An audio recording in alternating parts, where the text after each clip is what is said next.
Olá a todos, estou gravando esse vídeo aqui para a gente poder falar um pouquinho sobre hidrografia do Brasil, tá?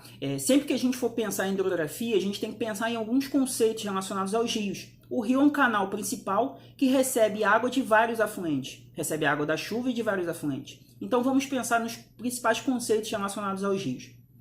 Nascente é onde o rio nasce, tá bom? Essa nascente forma um canal de drenagem ou um afluente do rio principal, tá?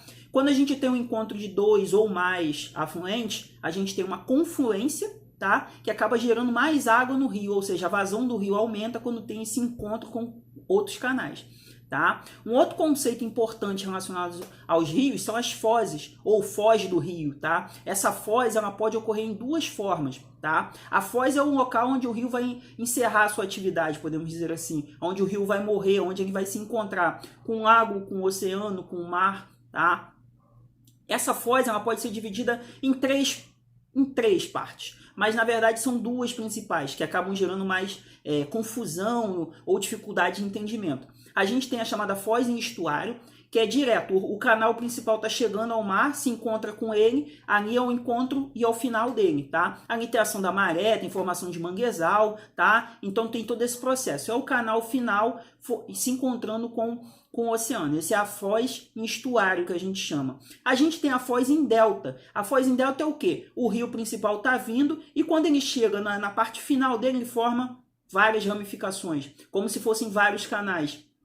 Ou seja, vários encontros com o oceano. E no meio dessas ramificações, às vezes formam bolsões de areia, pequenas ilhas, tá? Então, são os dois principais conceitos, foz em estuário e foz em delta. Foz em estuário, o rio principal se encontra com o oceano, e foz em delta, ele forma ramificações, beleza? Existe ainda a chamada foz mista, que é quando ocorrem as duas situações, tá? Então, a gente sempre tem que pensar nos rios nesse processo. Uma outra questão importante em relação aos rios, a gente tem que pensar se eles são perenes ou intermitentes. O que é isso?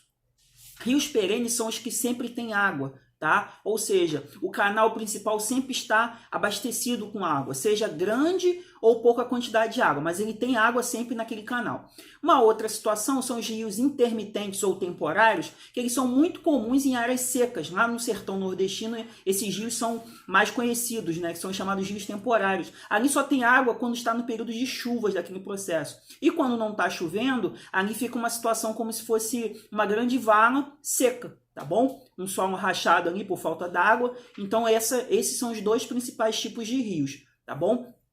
Em relação aos rios, o uso econômico dos rios, aqui no Brasil a gente tem vários tipos de uso. A gente tem o uso doméstico dos rios, abastecimento para as casas, né? E tem os sistemas de tratamento de água, tá? A gente tem o uso industrial da água dos rios, a gente utiliza a água para agricultura e pecuária, agropecuária. A gente utiliza também energia, utiliza a água para gerar energia elétrica. As hidrelétricas são muito importantes no Brasil. A maior parte da nossa energia elétrica, ou seja, a energia que chega nas nossas casas, ela advém dessas águas desses rios, tá? São formadas algumas barragens, essas barragens elevam o nível de água do rio, geram uma pressão, tá? Ali nas turbinas e faz com que aquelas turbinas gerem energia elétrica, tá? Nós temos algumas barragens famosas, algumas hidrelétricas importantes, como a de Itaipu, tá? Que é lá no Rio Paraná, ali na região sul do Brasil, tá? Pega um pouco do centro-oeste e do sul do Brasil, tá bom? É uma bacia hidrográfica bem importante aqui